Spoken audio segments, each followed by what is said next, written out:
টুর্নামেন্টের সাথে আমাদের এই সমাজ মাদকাসক্ত হয়ে পড়ছে।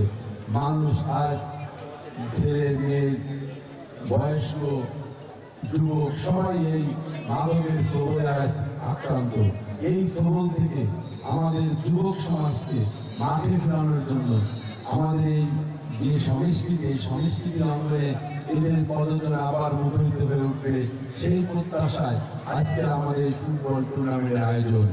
তাই যারা এই অক্লান্ত পরিশ্রম করে এই ফুটবল টুর্নামেন্টকে আর সকলের উপভোগ করার জন্য এই বৃষ্টিস্নাত বিকেলে শত শত হাজার হাজার দর্শকরা এই খেলা উপভোগ করতে আসে, এই জন্য আমি আয়োজক কমিটিকে আমার পক্ষ থেকে ধন্যবাদ জানাচ্ছি।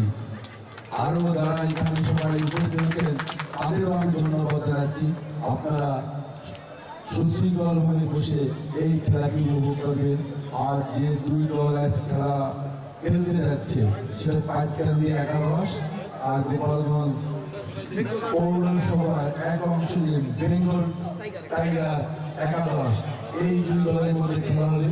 তারা সুশৃঙ্খলভাবে সুন্দর একটা খেলা আমাদের উপহার উপভোগ করবো। তাই কেউ আমরা একটা ভ্রাতৃত্বমূলক খেলা, এখানে কেউ কারোর উপরে অ্যাগ্রেসিভ না হয়ে সুন্দর একটা খেলা দেখার জন্য সবাই সমস্ত খেলোয়াড়ের কাছে অনুরোধ করছি। একটা অংশ মাদকে বুঝ হয়ে আছে, সেই মাদকের পরিবর্তে তাদেরকে মাঠে এনে খেলা দেখার জন্য, খেলা অংশগ্রহণ করার জন্য উদ্বুদ্ধ করতে যে উদ্যোগ তিনি গ্রহণ করেছেন সেটা আসলে আমি এই খেলার উদ্যোগটা ছাত্র শিশুরাকে অভিনন্দন নয়, আমি আগামীতে আরো ভালোভাবে কর্মসূচি গ্রহণ করার জন্য আমি অনুরোধ করবো এবং আমার বিশ্বাস ভালোভাবে কর্মসূচি হয়ে আমাদের নেতাকর্মীকে উজ্জীবিত করে ভারতের বিরুদ্ধে আন্দোলন করে তুলে আমি প্রতিষ্ঠা করে আজকে যে খেলার আয়োজন হয়েছে উদ্বোধনী খেলা, এই খেলা অংশগ্রহণ করছে এই গোপালগঞ্জ সদর উপজেলার ঐতিহ্যবাহী ইউনিয়ন পাটকান্দি ইউনিয়নের ফুটবল দল এবং পৌরসভার আরেকটি শক্তিশালী ফুটবল দল, এই ফুটবল দল নেতৃত্ব দিচ্ছে নুরুল আমিন নামে আমাদের একজন বিশিষ্ট রাজনৈতিক নেতা বেঙ্গল টাইগার। আমরা যে রয়্যাল বেঙ্গল টাইগারকে চিনি, সেই রয়্যাল বেঙ্গল টাইগারের নাম বেঙ্গল টাইগার এবং পাটকান্দি ফুটবল 11 আজকে খেলা অংশগ্রহণ করছে। আমি খেলার শুরুর পূর্বেই আমি উভয় দলের সফলতা কামনা করে এবং এই টুর্নামেন্ট শেষ পর্যন্ত সুন্দরভাবে সম্পন্ন হয়।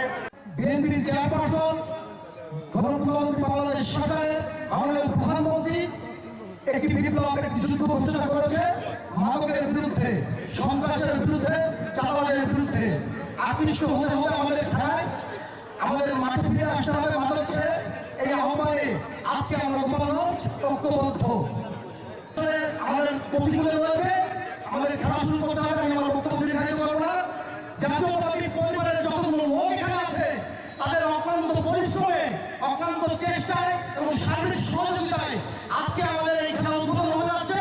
আমি সাধারণ সমাজকে মিলে একটি করতালির মাধ্যমে আমাদের প্রধানমন্ত্রীকে বরণ করে অনুরোধ করছি। রয়েছেন বাম প্রান্ত দিয়ে বাপ্পি অবলম্বন করে